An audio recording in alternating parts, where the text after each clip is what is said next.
to present to you the official gavel of the South Virginia Regional Chamber.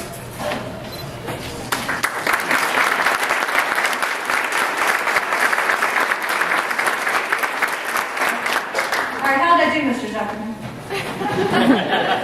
Very good.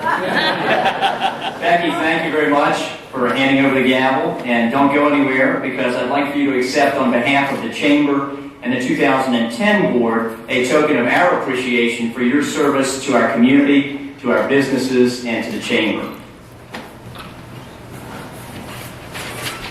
So we have a gavel to hand back to you.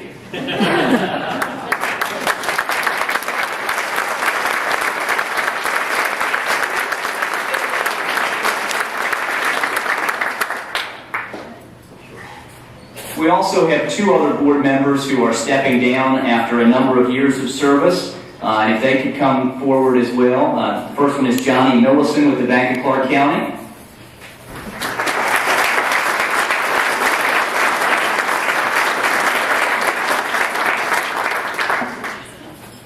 And the next one is Todd Thompson with Impressions Plus.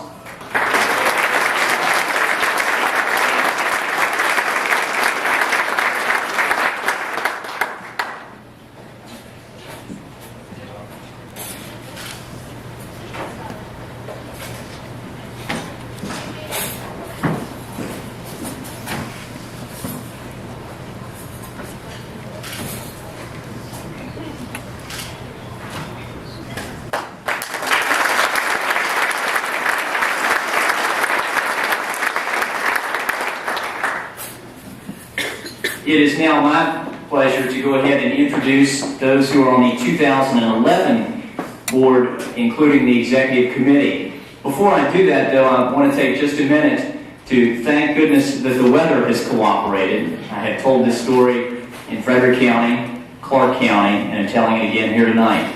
This is the 7th event that I have done in the month of January as your chairman of the Chamber. It has snowed all 7 times. So if you ask me for a prediction, a weather forecast for February the 8th, my prediction is snow. I'd like to start with the Executive Committee for 2011. Joining me will be Mike Guverman, Executive Protection Systems. If these people could come forward so that they will take an oath as well later on. Vice Chair will be John Brower with NW Works. The Treasurer, Jeff Hester, Collaborative Resources. And of course, Randy Collins, who is the Chamber's President and CEO. If you all could welcome our Executive Committee for 2011.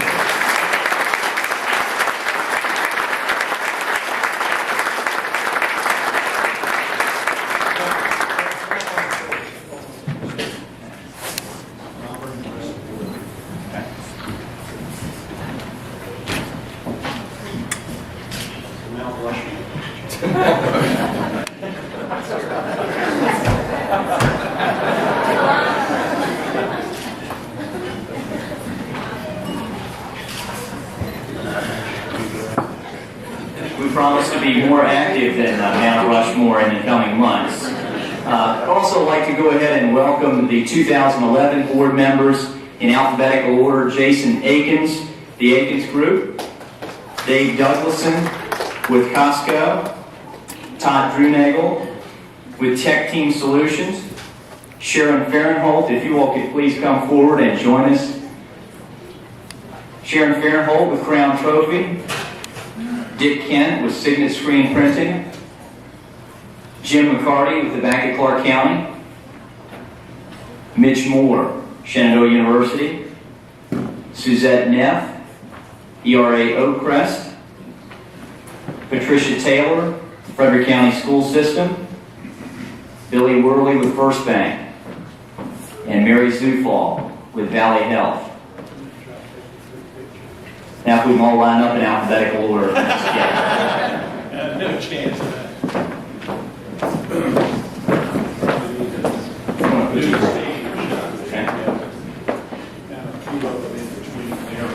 We're going to try to get a group shot. Pretty ones in the front. Randy, get the hell out of the way.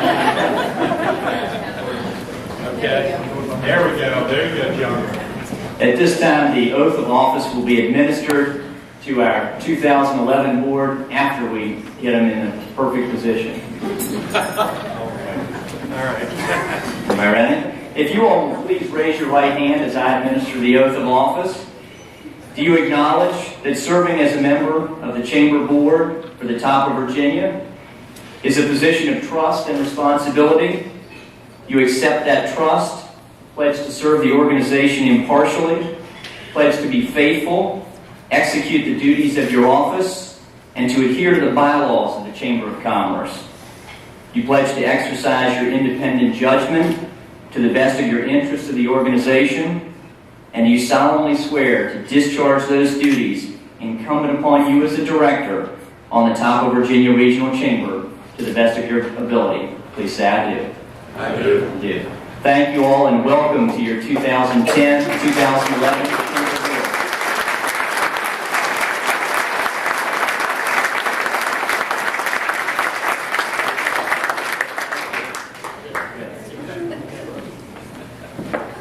And before I forget, any of those that want to join the 2011 board and dine down at the GW Hotel for the after-hours party, we'd love to have you down there since the bar closed here at approximately 7:45. A couple of years ago, the Chamber came up with the concept of leadership teams, which were introduced in order to provide greater collaboration between, at that time, board members and the staff, to give them an opportunity to concentrate their time and talents on specific areas of responsibility to assist the Chamber. And at this time, I believe up on the screen to my left, you will see the information for membership, for programs and events, marketing and communications, public policy, and finance.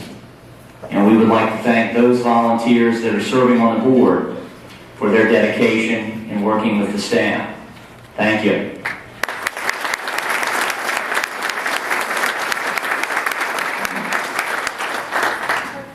As I watched the news today, I was eternally grateful that I was not the incoming chairman for the Chamber of Commerce in Tunisia, Yemen, or today, Egypt. One of the first things I would like to do, and it's something we're going to focus on this year, is to thank those past chairmen who have served as the chair of the board of directors. If they could please stand, we have a number of them in this room. If we could give them a warm welcome and round of applause. And while they remain standing,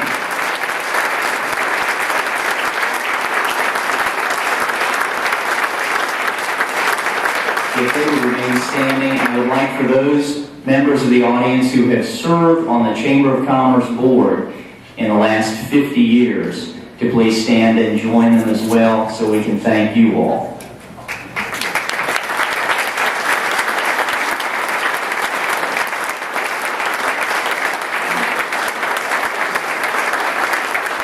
Thank you all for your service to the Chamber and to our community. On a personal level, I want to tell you I'm humbled and honored to stand here as a descendant of Russian immigrants who couldn't speak English 100 years ago when they came to this country.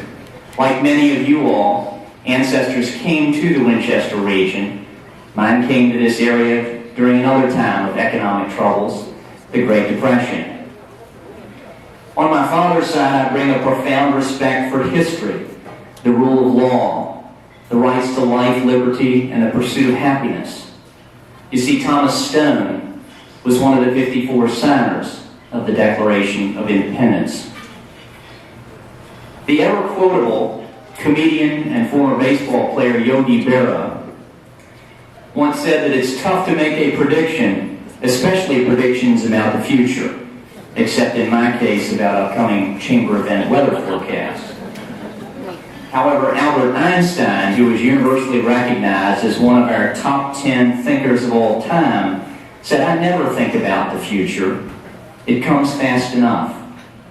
So for our future with the Chamber and the state of our union, I will, in less than 6,082 words, look back to the future for several years. The Chamber of Commerce in Winchester, Frederick County, Clark County, traces its roots back to 1871, approximately 140 years ago, and right after the Civil War. It was officially chartered in 1917. To put that in perspective, Ronald Reagan would have turned 100 years old this year. Rotary International was founded just before that. And the United Nations, encouraged by Virginian and Shenandoah Valley resident President Woodrow Wilson, founded approximately the same time. And your Chamber of Commerce was there.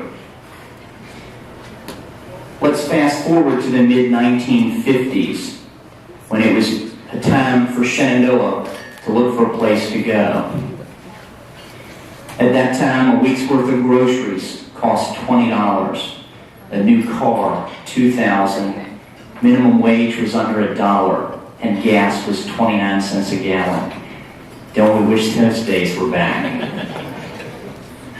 As we all know, in the late 1950s, the Chamber of Commerce was instrumental in encouraging Shenandoah to move to Winchester. At that time, the 30-acre campus cost approximately $2,850. What a great investment the Chamber made, what a great investment our community made, and Shenandoah University as well. To today, an ancient Chinese proverb says, "May we live in interesting times." Others have called that an ancient Chinese curse. In many ways, these are the best of times, and these are the worst of times. You see, we live in a rapidly changing economy. Our economy over the last 100 years has evolved from an agricultural one to one based on technology. In Washington, we have record budget deficits, political unrest overseas, unemployment over 9%, and massive proposed health care changes.